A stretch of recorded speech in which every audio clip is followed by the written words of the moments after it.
ओम श्री साईनाथ नाथाय नमः। सभी श्रोताओं को मेरा प्रणाम एवं श्री साईं बाबा अमर संदेश में हार्दिक अभिनंदन। मित्रों, बाबा कहते हैं संसार के सारे पदार्थ और सारी क्रियाएं साधन हैं, साध्य केवल है आत्म शांति। यदि आत्मा में शांति का भाव है तो किसी के पास कितना ही वैभव, कितनी ही विभूति और कितनी ही शक्ति क्यों ना हो, समाज में कितना ही आदर सम्मान क्यों ना हो, उसे कोई भी ऐसी अनुभूति नहीं हो सकती जिसे सुख की संज्ञा दी जा सके। इसी आत्म शांति के अभाव में अपनी समझ से संसार का सारा सुख भोग लेने पर भी बड़े बड़े सम्राटों और श्रीमंतों को असंतोष से भरी भयानक मृत्यु मरना पड़ता है। तड़प तड़प कर उनके प्राण निकलते हैं और कलप कलप कर वे संसार छोड़ते हैं। जब संसार का सुख भोग लिया, पदार्थों का आनंद ले लिया, तब अंत समय में कल्पना किस लिए? स्पष्ट है कि ऐसे व्यक्ति की आत्मा में असंतोष होता है जो जीवात्मा को रह रहकर संसार की ओर ढकेलता है। असंतोष का निवास वहीं रहता है जहां शांति नहीं होती। आत्मा में असंतोष का ज्वर है तो वहां पर शांति की शीतलता नहीं ही होगी। मित्रों, आत्म शांति की उपलब्धि संसार के सुखों और पदार्थों के भोग से संभव नहीं। उसकी प्राप्ति तो तब होती है जब मनुष्य के जीवन आचरण में श्रेष्ठता का समावेश होता है। श्रेष्ठता ही आत्म शांति का एकमात्र आधार है। श्रेष्ठ आत्मा वाले व्यक्ति कितने ही गरीब और एकाकी क्यों ना हों, उन्हें असंतोष की यातना सहन नहीं करनी पड़ती। विद्वान, परमार्थी भक्त तथा परोपकारी व्यक्ति श्रेष्ठ आत्मा वाले भी होते हैं। इन्हें संबल के आधार पर ही तो वे अभावों से भरा अपना जीवन शांति के साथ जीते हैं और संतोष के साथ छोड़ते हैं। उन्हें किसी तरह का मनस्ताप नहीं सताता।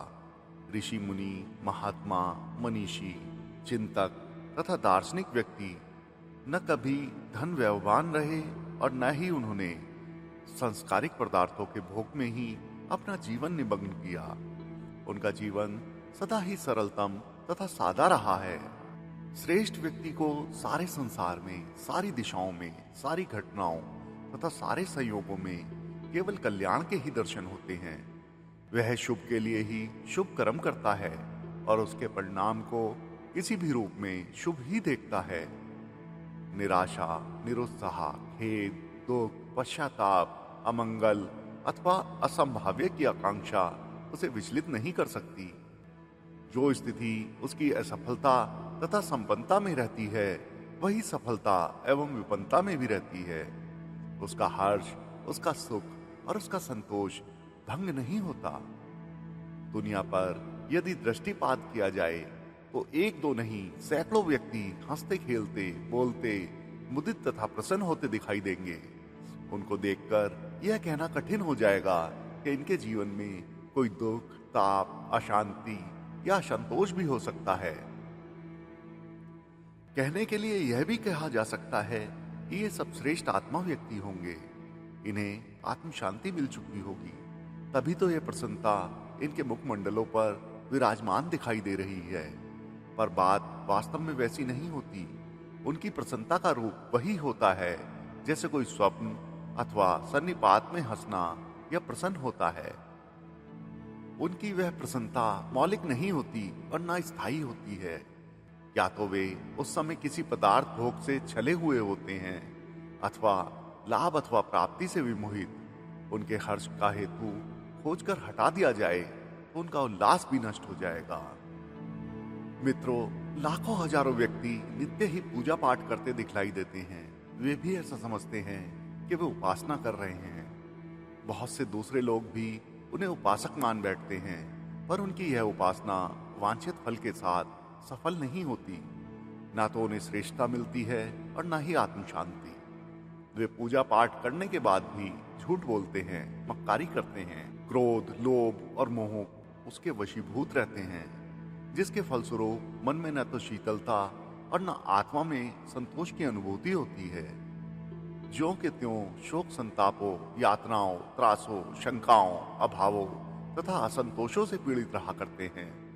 पूरी तरह से यथावत भव्य योगी बने रहते हैं। परमात्मा के वे श्रेष्ठ गुण जिनमें प्रेम, सौहार्द, करुणा, दया, आत्मीयता, आनंद, संतोष, शांति आदि के नामों से पुकारा जाता है, प्राप्त नहीं होते। परमात्मा की उपासना करने से उनकी श्रेष्ठताओं का आत्मानारित होना एक अटल सत्य है। जब उपासना करता दिखलाई देने पर भी किसी व्यक्ति में श्रेष्ठ परिवर्तन के लक्षण दृष्टिगोचर न हो, कोई भी बुद्धिमान व्यक्ति असंदिग्ध घोषणा कर सकता है कि वह उपासना नहीं बल्कि उसका आडंबर मात्र है, दिखावा है, प्रदर्शन है। सच्ची उपासना का अर्थ है आत्मा को परमात्मा से जोड़ देना। ऐसा करने पर जिस प्रकार प्रणाली द्वारा खाली जलाशय को भरे जलाशय से संबंधित कर देने पर उसकी जल राशि उसमें भी आने लगती है और रिक्त जलाशय भी उसकी तरह पूर्ण हो जाता है, उसी प्रकार आत्मा द्वारा परमात्मा से संबंध बना लेने से परमात्मा की श्रेष्ठताएं भी मनुष्य में प्रवाहित हो जाती हैं। किंतु इस माध्यम के बीच में कोई व्यवधान रख दिया जाए तो प्रवाह रुक जाएगा। खाली जलाशय को जल और मनुष्य को श्रेष्ठता प्राप्त नहीं होगी। मित्रों, बाबा कहते हैं मनुष्य जीवन का चिर साध्य है। आत्म शांति जिसका आधार है, वे श्रेष्ठताएं जो परमात्मा के स्वाभाविक गुण हैं और जिन्हें उपासना के आधार पर ही पाया जा सकता है। किंतु सच्ची उपासना वह है जो केवल उपासना के लिए निष्काम होकर की जाए। निष्काम रूप से उपासना प्रारंभ कर परमात्मा से आत्मा का संबंध स्थापित करिए और श्रेष्ठताओं की उपलब्धि कर सुख शांति के अक्षय आनंद से भरे जीवन और अंततः अंत की परख कीजिए। तो मित्रों, श्री साईं बाबा अमर संदेश में आज बस इतना ही। बाबा सबका भला करें। ओम साईं राम।